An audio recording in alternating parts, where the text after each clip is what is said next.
Welcome to church, everybody. Good morning, guys. Good to see everybody here. If we haven't met, I'm Matt. I want to begin after that really clean mic startup. Where's Scott? Where'd Scott go? Scott turns 40 today, right? Yay. Happy birthday. We all thought you were much older. So, no, totally joking. Kind of. No, happy birthday, Scott. It's great that you're with church friends on your 40th birthday. We celebrate with you this new milestone. Welcome to the club. Thank you. I know there are people who are over 40 in our crew, but there's a lot of people who think the idea of 40 feels really distant, so I appreciate that as well. Welcome here. We are continuing in our series talking about our culture statements. We've been doing it all fall. And based on the conversation we're going to have today, I think it's pretty fitting to give a little bit of a family update. Sometimes there's certain things that come together, certain ingredients that you put together, and you get a reaction. So like a kid who does the science fair in grade 5 and builds that volcano and then puts vinegar and baking soda, you know the reaction you're going to get. And sometimes if you're made a beautiful pumpkin pie and you need that whipped cream, you add the heavy cream with some sugar, you whip it up, and you're going to get that beautiful whipped cream. Certain ingredients you put together, you get a reaction. Sometimes it's really predictable, and sometimes expected, and sometimes you're kind of caught off guard, you're surprised. It almost feels like, oh my goodness, where did that come from? It was never part of the plan. You are sometimes hoping for something, and it doesn't happen. Sometimes you're not hoping for it, and it does happen. Basically, what I'm trying to say, I'm beating around the bush, but it's a family we're expecting. So I want to let you know that. So I don't know how that feels to you. If that feels good or crazy. So we're expecting. We're expecting. So not the Vincents. Oh. Some surgical shears did their job a few years ago on that one. So that was my really lame attempt at humor. And judging by the way it went over, I should never try that again. That was terrible. This is what we're expecting right here. Reunion is coming to Hamilton. So we as a family are expecting, so you are a part of that. We as a family are a part of this kind of adventure. I feel like we're all off track now. It's all downhill. Bobby's embarrassed. Everyone's staring. People are wondering about the ingredients comments. It's just I'm getting off track. Okay, so. Oh, man. Okay.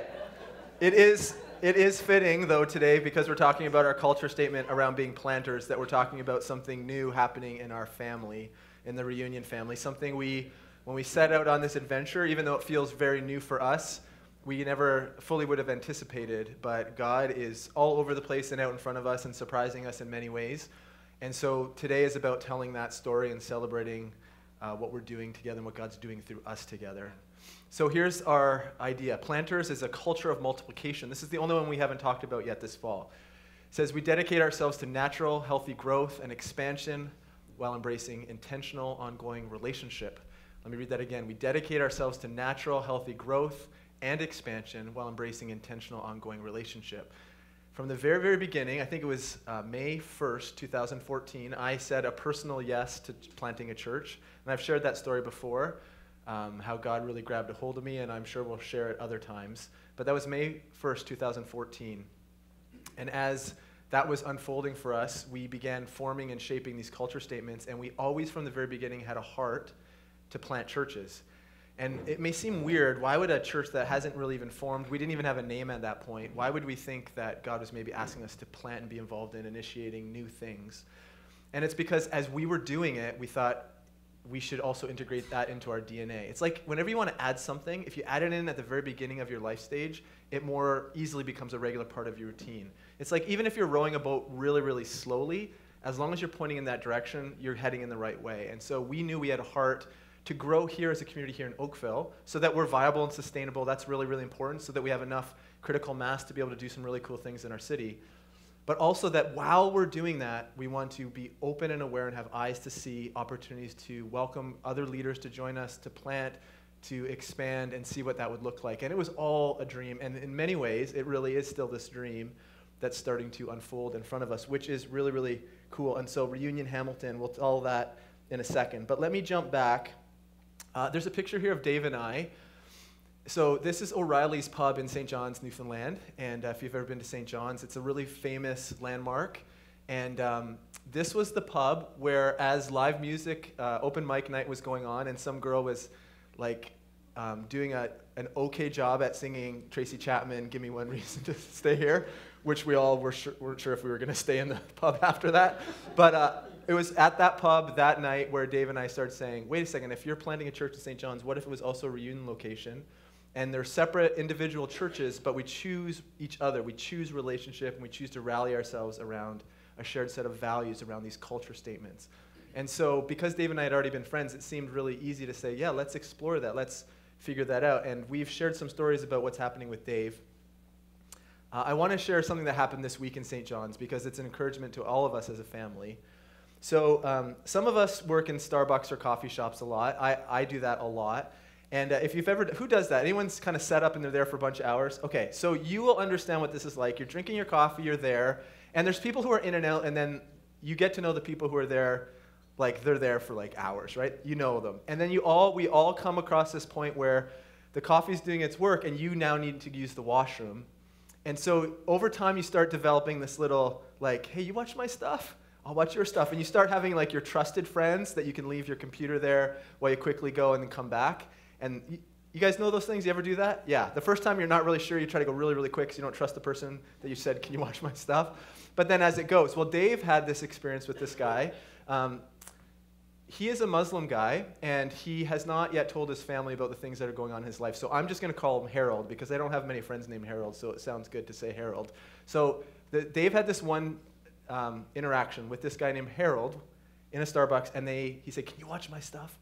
And he quickly ran and came back. And that began this friendship that over the last 6 or 8 months has turned into Harold deciding to say yes to Jesus. And now Harold is a part of Reunion St. John's, and this week he got baptized. And he was the only guy, and so they did a thing on Thursday night where a local church let them use their space. They set up the tub. They invited some close friends. They wanted to keep it a kind of a quiet circle.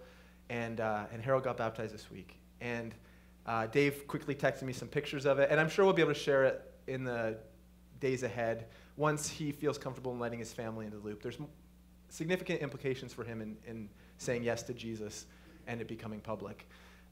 So you'll probably see some stuff down the line about that, but he just talked about how this chance encounter with Dave at a Starbucks ended up leading to this conversation over the months, like, why are you always here? What are you working on? What do you mean you're planting a church? What does that look like? What do you mean you're doing it together? And when I was out last time, I got to meet him. We went out, had dinner together, and it's just one of those things where it's a privilege to know that as we're doing our thing here, Dave's doing his thing, and we're trying to grow and expand. And sometimes people think, well, why plant churches? Why do you have a heart for that?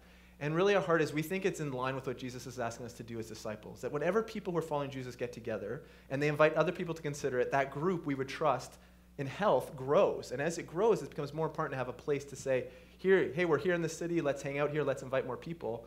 And it's natural then as that grows to maybe say, hey, what if a bunch of us, we all live over in that neighborhood, or we're driving from that city, let's just start our thing there and we'll stay in connection. That's that tension of expanding, but also staying connected together. And that's what we're trying to discover with Reunion as a group. So we think it's part of what Jesus is calling us to do as a church. We also think that, or not just think, statistically check this out. New churches, when they gain people to join, anywhere between 60 and 80% of the people who join a new church had previously been unconnected with the church, had been kind of loosely connected but not committed, or they're brand new to the whole thing. So I don't know what that would be like for us, but you can think, before you started hanging out with Reunion on a regular basis, were you one of those people who was kind of connected but not really? Or is this your first church experience and you're brand new to this? And then some of us were really plugged in another setting and have come here to help us get this going. But statistically, to reach new people groups, younger generation, it's just new churches just have, God uses them in some kind of incredible ways. And even when cities feel like, man, isn't there enough churches? The truth is, there are, even in Oakville, if you think of the big churches and the small churches, the mainline churches, all that's represented here, there's still a city of 185,000 people. And I bet if you add up all those people who go and would say they're part of a church, it's a really, really small percentage. And so we want, out of our relationships, to welcome people to follow Jesus. So that is why we are so pumped about Reunion Hamilton and continuing to discover. We don't oversee it. We're like sister churches as it will get going. But so excited about this adventure that God has us on. And so we're going to have a conversation with my good friend Eric, who will be planting and leading that community there. And so that's our interview. So can you join me in welcoming Eric to come on up?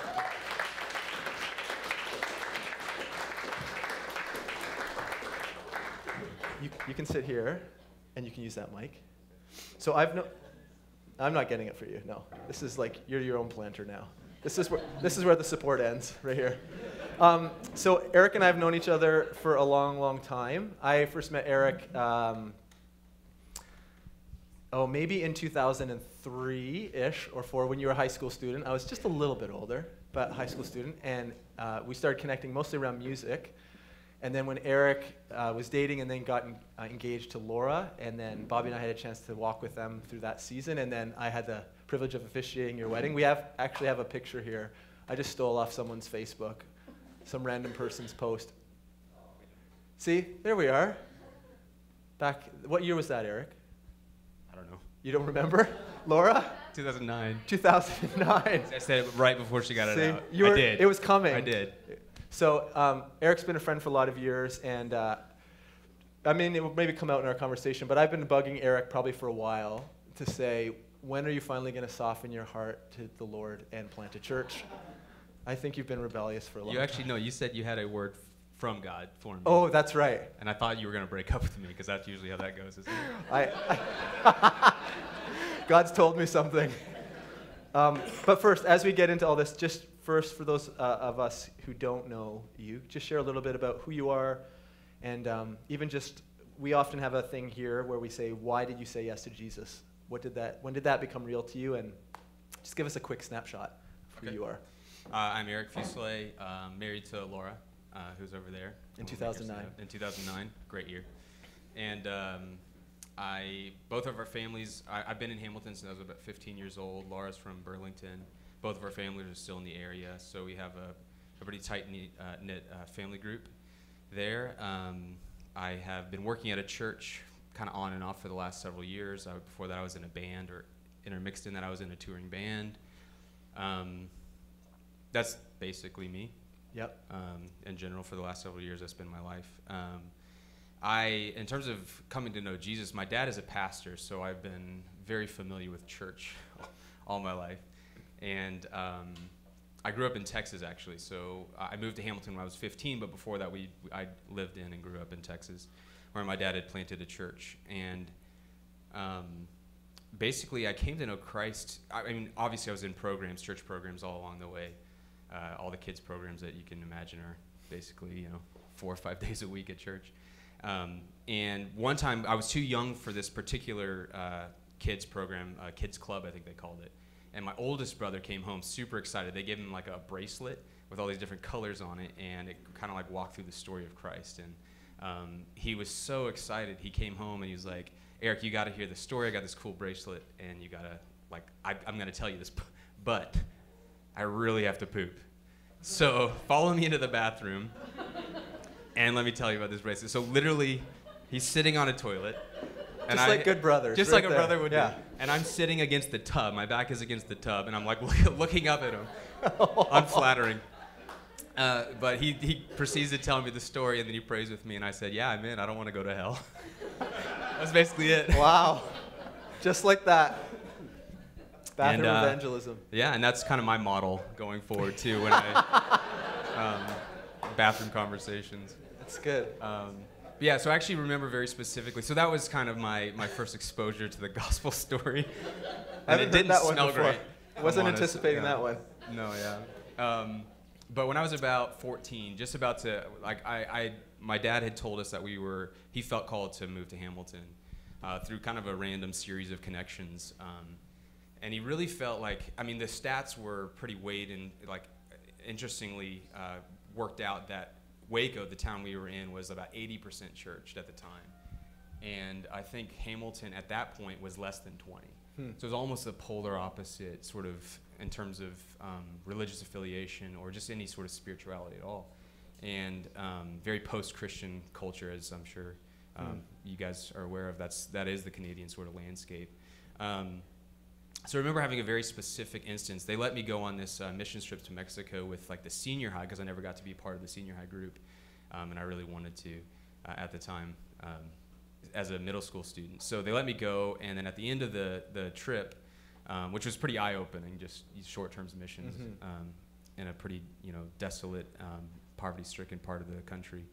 And we were on this beach in Mexico the last night before we were about to head back. And I remember the youth pastor at the time sort of said, disperse and go out and be on your own, sort of out in the, it was about midnight, so out in the darkness basically on a beach and just pray. And I'd never really had that experience. My faith was and still really is very communal and community-based, which is a good thing.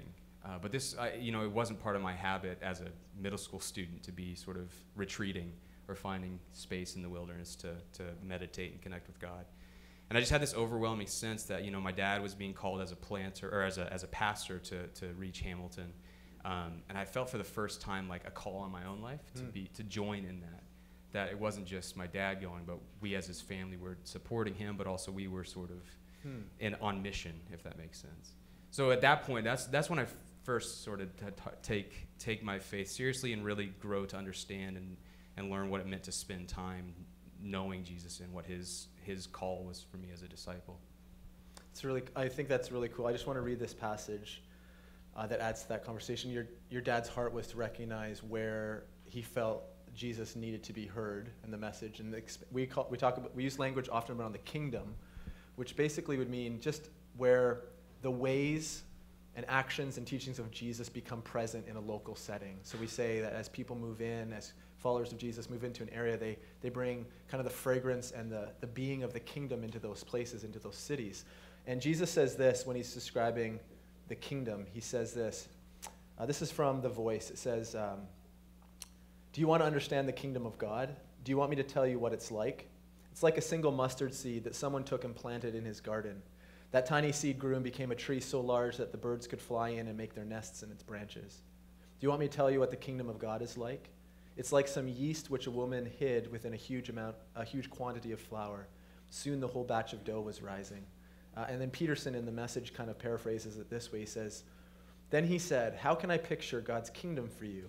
What kind of story can I use? It's like a pine nut that a man plants in his front yard.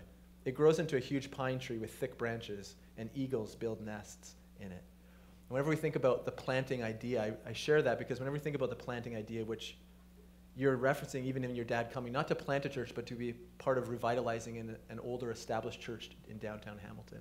It's this idea of a desire, a sense of God's leading us into places where we're hoping that God will show up and use us to expand the kingdom, and that like a little hope and idea that we hope that the kingdom brings transformation and change all around us.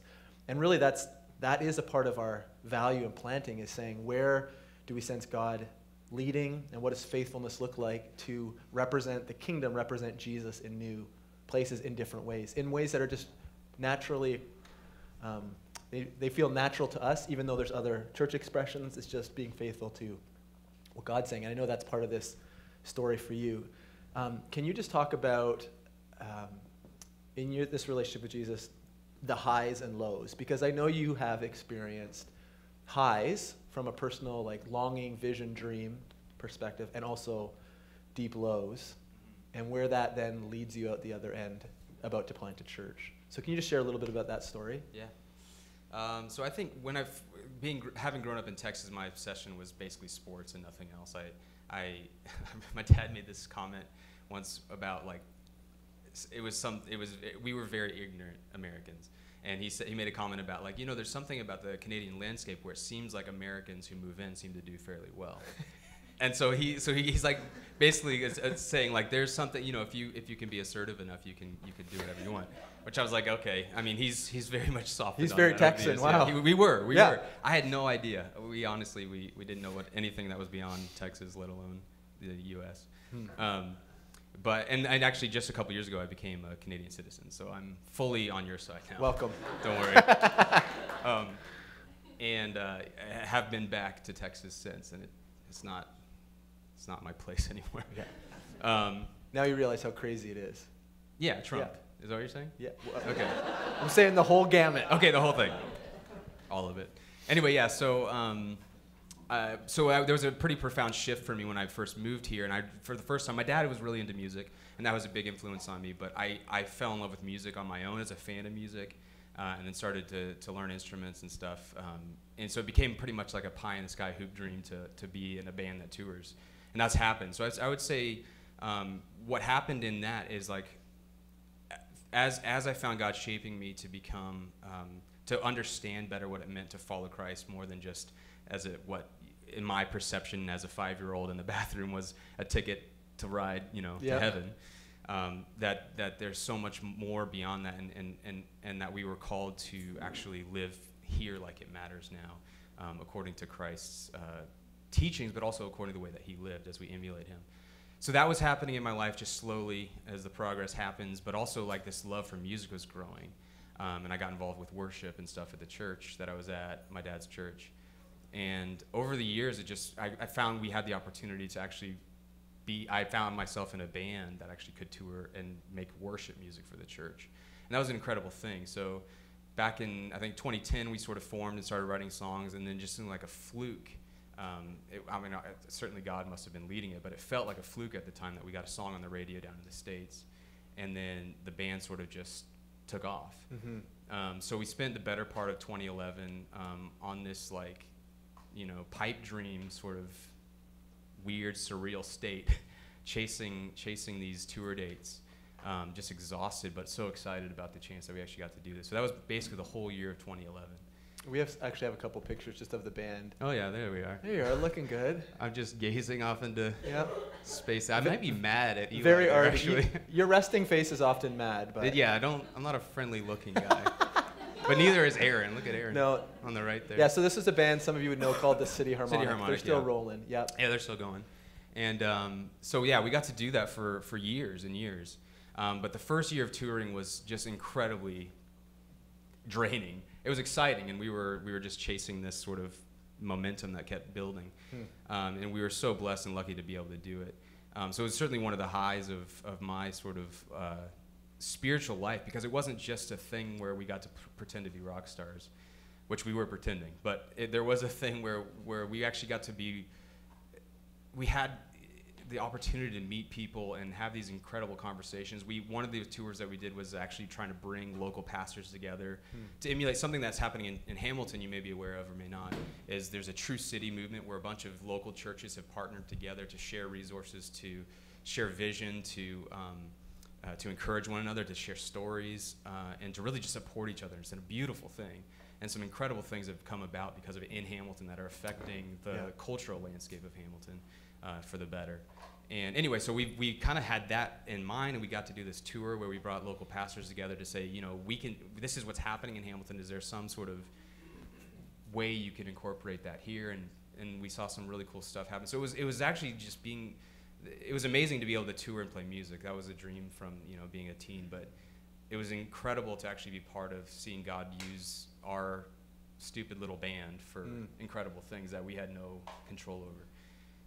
But after that first year of touring, this would be kind of the low. I got home in December, I think. We were just kind of done for the year, taking Christmas off, and I was feeling awful, and Laura was, constantly saying, "Why don't you go see the doctor? It's free." And I guess I was still in the American mindset. I'm like, no. I'm not paying a doctor. Also, I'm a dude, and I don't know why, but dudes don't see doctors. It's weird. Guys in general, I don't just mean dudes. If there's a differentiation. So finally, after Christmas came and went, and I think it was just before the New Year or just after, Laura was like, "You still feel awful. It's not getting any better, so just go see the doctor." We were about to go on this massive tour. I think it was like 3 months straight, so it was going to be crazy. So I finally caved and went, and then it turned out I actually had cancer. So I had this crazy high to an insane low of being told, at midnight or 4 in the morning or whatever it was, that it was leukemia, not just some cold that I couldn't brush off. So I was in the hospital for the better part of 2 years, I would say, in and out. I'm about 4 years out from receiving a bone marrow transplant from my sister, actually, that saved my life.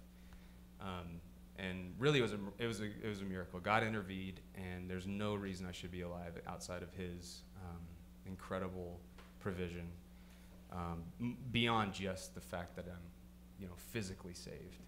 He was just so good to us in the midst of such crazy, incredible chaos and darkness. And you'd only been married a couple years, I think. We were right? not even 2 years, I don't think. No, just over 2. Yeah, we had just been married 2 years, and so we had no idea. Yeah. And Laura was incredible there every day, literally every single day in my hospital bed, or by my hospital bed, and I certainly wouldn't have made it through without her. Or I mentioned our families are very close knit. They were there every day, or better for the most part. They were there all the time, bringing meals and hanging out. And we saw the larger community of the Church of Hamilton, this True City movement that I was sort of talking about, come together and really support us. Even having, just because I was some random guy in a band that happened to have a little bit of, had people's attention for a moment. There were just people all over the world praying for me. And I just, in that moment, I really felt, I don't know if it was a renewed sense. It was somewhat renewed, but it was also a new sense of what the church is for and what it's meant to be.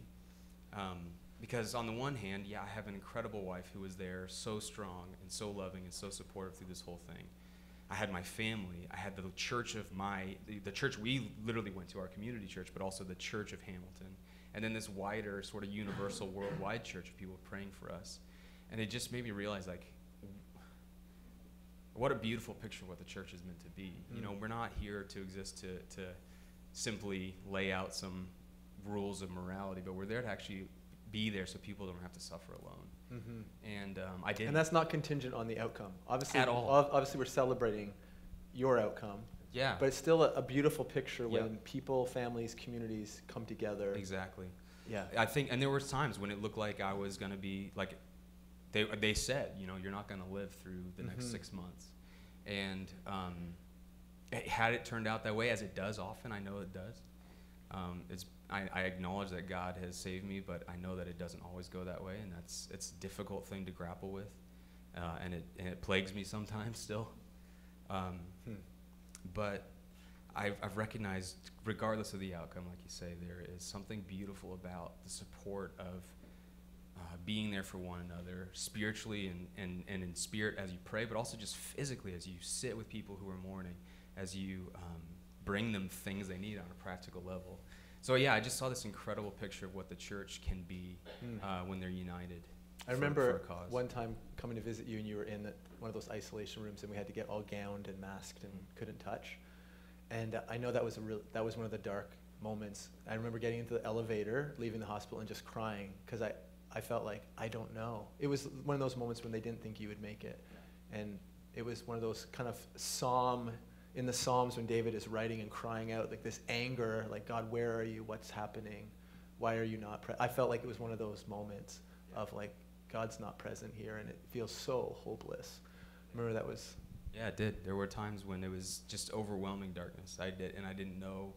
You just lose sense of all direction, like what's up, what's down, where it's so surreal and disorienting. I can't even really describe. And I know we've talked about that, about how the church, how we need to get better and figure out how to be better at allowing people who are in those places to be completely okay to be in those places and feel just as much a part of everything that God's doing, and not have this facade of the church that when things are great, it's great, but we feel like we're alone when we're not in that place. And there's a learning in that, I think, that you've gone through personally, but for us collectively as a church. Yeah, well, I've been on the other side. We have some close friends. My mom has cancer right now, so I know what it's like to be on the other side, on both sides of it, being like, I don't know what to do. I don't know how to be there for them. I don't know how to make. Right. I don't know. But on the receiving side, it was like, some people were like, it's like, just give me some space, but like you wanted help. So it's a confusing, awkward thing. But the point is, we just need to show up for each other. The point is, we need to figure it out together when people are. And the truth is, like, that's a very physical manifestation of what people are going through. Because the truth is, we live in a broken world, and we are ourselves broken in different ways. And each of us have very different physical needs, different spiritual needs. But the truth is, we all need to find ways to support those around us and invite people from outside of our community in so they can be taken care of. Because the truth is, on some level, everybody's suffering, right? Everybody has something they're suffering with. And we don't need to let people suffer alone, whether it's awkward to deal with or not, whether it's hard to like navigate tricky waters or not. It's worth it. So let's talk about Reunion Hamilton then. Sure. Let's talk about, why? Why you'd want to do this. I'm glad you are. Well, I've always had the sense that planting might be down the road for me. It's when I did my undergrad at Heritage, and from my early 20s, I always had the sense that maybe planting was something God was calling me to. I wasn't fully prepared when you asked me to think about it now, but it's always been on my radar. So a big part of the motivation was before being sick, and I just felt a genuine call. I'm not sure why. I can't really describe why exactly. There's a lot of things about planting that I'm attracted to in general, and that makes sense in terms of my personality, my gifting, I think. If I know my gifting, which we'll see. He'll help me with that. But I think there's something about it that just is I'm naturally drawn to, if that makes sense. Yeah. But then something about going through this experience and sort of having a new vision for what one of the primary purposes of the church in the world is, in terms of like surrounding people in community so that they don't have to go through things alone, and so that you can actually love them, and you know what I mean, like in genuine, real ways on the ground. That's a big part of it too. So I think it's just one thing after traveling with the band has made me realize more than ever. I quit earlier this year because I just felt like, one, I felt called to be home in ministry, but I also just felt like I want to be in a community. So I think all my experiences so far have always led to this growing sense that on a personal level, it's almost a selfish thing. I just want a deep-seated, Christ-centered community to both to be able to extend love and community to other people, but also to find my place myself in a place where I'm actually challenged to expand my comfort zone and push out. Because I mean, the truth is, I've been through some crazy stuff, like a lot of us have, and I've had two very different reactions. Right away, I was very like, oh, we have to connect with as many people as we can who are suffering and try to alleviate their struggle in some way. But then in the last year or two, it's been more like, oh man, I have this growing sense of like, I crave comfort and security, and I don't want to. I want to be a recluse and tighten up and like stay to myself and stay safe and control my own environment. Right. Because I had so little control for so long, and I don't want to live that way. I can't justify a life, live for Christ where I'm in my living room, sort of holed up watching Netflix all day. You know, not that that's all I'm doing, but. So and. Add the reunion part into that then. So for me, reunion has been like, I love the culture statements. Matt has always been such a good friend to me. Just to give you context, on the scale of like dang to pretty dang, we're pretty dang good friends. Just so you know. That's good. Yeah, it's a good scale. I wasn't sure where that was rolling. Sliding. Yeah. You can use that. So it just made sense relationally when you asked me to come on board and be trained to do this. Laura and I have been around, like when you were in the living room situation, we were there a couple of times, and when we've been to a few services. Justin's asked me to help with music sometimes. So I've been around the community here, sort of on the outskirts for a while over the last couple of years, and I love what I'm seeing. I love the ideas. I love the DNA. I love the culture statements. So it's a perfect fit in terms of philosophy of ministry. But it's also like relationally, it just makes perfect sense to me. So I love the idea of being a part of a local church in Hamilton. And the beautiful thing about Hamilton is there is a larger network of churches there, like I was talking about, the True City thing. Yeah. But to be part of a planting network where there's a relationship between this community in Hamilton and St. John's and who knows, Toronto or whatever it becomes. Yeah. For me is so life-giving because I am not... I'm a team guy. I don't know that I'm the guy to go out there and, you know, spearhead a movement. Like a lone wolf. I'm not a lone wolf, Yeah. and I'm not like. Anyway, I really feel like the team approach is best, and that's what Reunion is. It's about community. It's about family. So as much as I'm excited about on the ground level being part of a local community in Hamilton that's contextually really serving a local neighborhood specifically, I really get excited about the idea about belonging to something larger, because a church in Hamilton is going to look very different than the church in Oakville and in St. John's, but there's so much that we'll have in common, and will be sort of this familial thing, this community-driven, neighborhood-focused, but community-driven thing that I love to be a part of something like that. It's really exciting to me. Yeah. So just so you know, so the plan will be that Eric and Laura will be hanging out with us, and then you actually officially begin January 1st. And over those, we have in theory, a proposed timeline of what we anticipate that looks like, as far as like hanging out with midweek in Burlington, rallying core team, establishing a midweek in Hamilton, all these different steps over the next 18 months, which we'll be very open-handed with. But Eric will be around from now on, and then even as core team and midweeks are popping up in Hamilton, Sundays they'll still be plugging in here until we decide it's the right time to start expressing yourself there on a weekly basis. But so anyways, it's the grand adventure. I mean, Dave has been one thing, but St. John's is not exactly like you can pop in and out and help each other directly side to side. It's more from a distance. And so this will be our first foray. And so you guys very much are part of the incubating team to help us all discover what's next for Eric and Laura and what will emerge as a core team. And we have one Burlington midweek group right now, and who knows, maybe some of those people would say, I'd rather drive west into Hamilton to help with something than east into Oakville, which we all are going to be really open-handed about. And then there'll be people from Hamilton who aren't connected and looking for church belonging and interested in Jesus who will come alive to something like this that when it pops up. So we're so excited about it. We always want to create space. I don't know if anyone has any questions, 'cause sometimes it's hard to ask a question when things are still out in front. But maybe you have a thought or a word. Maybe you do have a question or even an encouragement or something you'd like to say as you're just kind of thinking about this and processing this. We just want to create some space. If you have something you want to say to Eric or ask Eric or bring up, please do so now before we kind of ask our last couple questions. Any thoughts? Okay, let me ask you this. So what is the best way for us, even just how you're anticipating, how do we pray and support you and Laura? We're going to pray for you. We'll invite Laura up in a minute and pray for you guys. But what are you excited about and what are you freaked out about? I think, they're both the exact same thing. I think. I'm extremely excited and freaked out by this prospect. And I think the reason is because I've been I went to a Christian school for my undergrad. I was in a Christian worship touring band. I worked at a church for the last several years. I worked at an organization called Christian Horizons before that. And traditionally, I've not been so inundated in Christian circles, you know. And so I have a lot of good friends in the community who aren't church folks, and that's cool. That's great. But I think I've been so used to this Christian bubble, and I'm so convinced that the way to actually,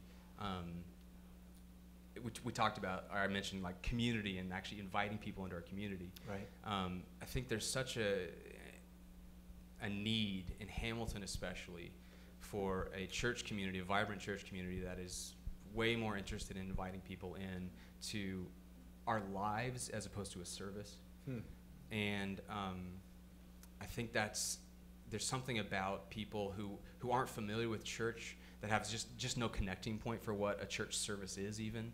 Right. And there's nothing wrong with inviting someone to a service, certainly, but I'm talking about a much more deep level of inclusiveness, not just in our church community, but in our lives and I think that goes for Christians as well. In our circles, it's easy to just show up to a couple of church events per week. So for me, I think I need to learn to embody that myself because I've been so I've been in these circles that are very program heavy and ministry driven. Right. And if you've been around church at all, you're probably familiar with that kind of thing where you're asked to serve in a certain way as a volunteer, and it's great. There's nothing wrong with it. It's a great thing. But it's so easy to let that just be your life. but Christ is actually calling us to so much of a deeper sort of level of commitment that involves more than just a couple of nights a week. And I'm not talking about like commitment level. I'm talking about the way that we choose to live our lives in an interruptible way, and intentionally inviting people to be part of our lives, and our friends and our families. So I just need to learn to embody that better. It's been a while since I've been really outside, when I've had enough free time to give to other stuff, which is, to me, is a really sad thing. So, I mean, that song, "Oh Lord, You're Beautiful," sort of talked about, I want to shine your light, but first help me to live it well. Yeah. And that's exactly where I feel like I'm at, and for Laura too. I think we've always seen our marriage as working together to make our relationship healthy because we love each other, but also because we want to point it somewhere else. Right. And I feel like if we can start that now, if we can become that now, even in small ways, to the neighborhood we live in currently, then how much better will the plant be when that sort of becomes the DNA of a lot of families gathering together to do the same thing. Right. So that's kind of the vision that I see happening, and I kind of feel like, we need to learn to embody that as we go. And we certainly have been. I think God has been teaching us stuff, but I think that's the big thing right now, is like learning to take that sort of hermitness away that I've learned to sort of blanket myself with over the last couple of years. Yeah, it's great. Laura, do you want to come on up? And then I'd love to pray for you guys. And we'll be praying intentionally too. We sometimes have told the story in a way where, at least in my experience, as we were saying yes to planting and forming something new, here we can go right here, that we were excited about it, but also freaked out about it. And as we were stepping into that, and a few friends were hearing about it, our prayer was, God, as we're saying yes, as we're kind of putting up our hand and saying yes, that we're also trusting that other people are getting ready to put up their hand too. Like, please don't leave us alone. And I remember getting random emails from people like Megan and Andrea. I remember I hadn't been connected with them for a while, and their emails came out of the blue. Hey, we heard you're starting a church. And that's when we were in our living room. We said, yeah, come Sunday night. And that, now these guys have been we've been a part of this together for a long time. But our hope was, God, as we're saying yes, please awaken other people to say yes. Because I knew I'm too scared and insecure if no one else. Like, I just really need some affirmation, I need some support. I don't want to do this alone. That's not what you're calling us to. And so I'm not trying to project on you what I was wrestling with, but I think it's fair to say, as you guys say, yes, we're going to step this way, that God, please have some other people ready to say yes. So Justin and the team are going to come lead us in communion, but how about we all just stand together in kind of a way of showing unity, and I'm just going to come behind you guys and pray for you and celebrate what God's doing in you individually, but also in our family together as reunion. So, loving Father, thank you for a morning to quickly have this conversation and to announce and make public something that has been talked about and dreamed about and debated back and forth for years between Eric and I. And thank you, God, for the friendship that we have together. And thank you for the broader family and friendship and support that is represented around this couple. God, thank you for the way you take individual stories and individual steps of faith and courage to challenge and encourage all of us together. And so this morning, as a broad family, we pray specifically for Eric and Laura. We celebrate with them this next thing that you're asking them to step into. We are excited for the planting of a new church in Hamilton, Reunion Hamilton. We're thankful that the things you've been teaching us will hopefully be helpful to them, recognizing that there will be many distinctions and differences. But God, as Eric and Laura are putting up their hand and saying yes, and as it's becoming public, we pray that you bring really great friends and people around them to champion and cheer them on, to support them, to encourage them, to believe in what you're doing, and that as they share this vision, it will almost be an affirmation to others of something that's been gnawing at them already, that this will be the answer for the question they have been asking. God, we pray that as New Kingdom seeds are planted, that there's this aroma of love and grace of Jesus, of what you're up to, these kingdom principles that become alive and active in a new way, that work their way through the neighborhood, and people come and want to respond to that. And so we just cheer these guys on. We're excited to learn together over the next couple of years. And God, thank you for always keeping us on our toes. Thank you for choosing us and choosing relationship. And Jesus, thank you for the difference you've made. So I pray for these guys, that people who are distant from the church and disenfranchised, who need a new imagination of what life with Jesus looks like, pray that that comes true for them through Eric and Laura and the relationships through Reunion. And that people right now who know nothing about Jesus will be awakened in fresh, brand new ways to a God who loves and wants to be in relationship with them. So we celebrate, we stand together, and God, this is all for your glory and goodness. We stay humble and open to your leading. Give us eyes to see and courage to cheer each other on to take those steps. Amen. Okay. Love you guys.